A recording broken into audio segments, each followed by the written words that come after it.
Hello guys, good morning. Ako pala si Rica Ranino, taga Jensan, no? Sa Barangay Mabuhay. Ayan. So, meron po akong papakita sa inyo guys. Ito po yung protection anti-radiation. So, ang pangalan po nito guys ay Inertia Diffuser. Ayan. So, ang Inertia Diffuser guys, isang maliit na parang ano lang siya. Ayan. So, ito guys, kukunin mo ito at ilagay sa ating mga cellphone. Ayan. So, ganito guys. Katulad sa cellphone ko guys. Ayan. So, yan guys. Nilagyan ko ng energy diffuser ito.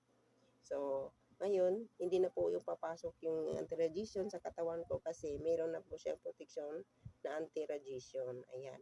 Mula nang ginamit ko siya guys, no? Hindi na po nanakit yung mata ko, hindi na po nagluluha, hindi na po siya namumula. So, yan ang kaganda nating energy diffusers.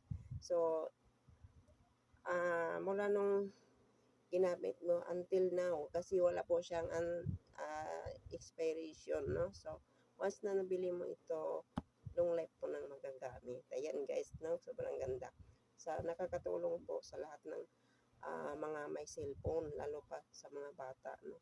Sa mga bata natin kasi mahina pa yung immune system nila. Kailangan nating proteksyonan ang katawan natin, lalo na sa mga radiation kasi hindi po natin yung nakikita na pumapasok na pala sa katawan natin.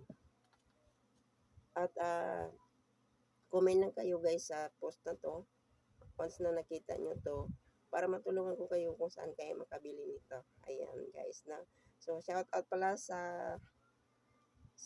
lahat ng taga Jinsan, no? Sa taga Jinsan dyan, shout out sa inyo, sa pamilya ko dyan sa Barangay Mabuhay at sa Pulumulok, no?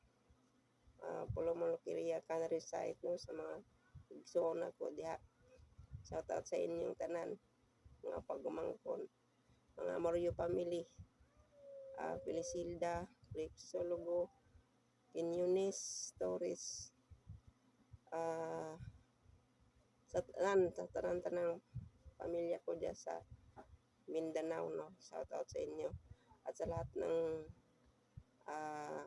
area, Luzon, Visayas at Mindanao, shout out po sa inyo. At sa ibang bansa din, no? International. So, lahat ng mga OFWs din, dahil tulad ko rin dating OFW, alam kong busy kayo dyan. Shout out po sa inyo. Ingat po kayo sa trabaho nyo dyan. Lalo pat Ramadan ngayon, alam kong busy kayo. Kaya, pray lagi. Kaya, laging mag-iingat. Kasi alam naman malayo kayo sa pamilya nyo. So, lahat ng mga OFWs yan, nasa barko pa man, nasa mga company sa ibang bansa. Shout out po sa inyo. So, God bless sa inyo. God bless sa ating lahat. Ayan. Thank you sa pag-watch sa video ko. God bless all. Bye-bye. Thank you po.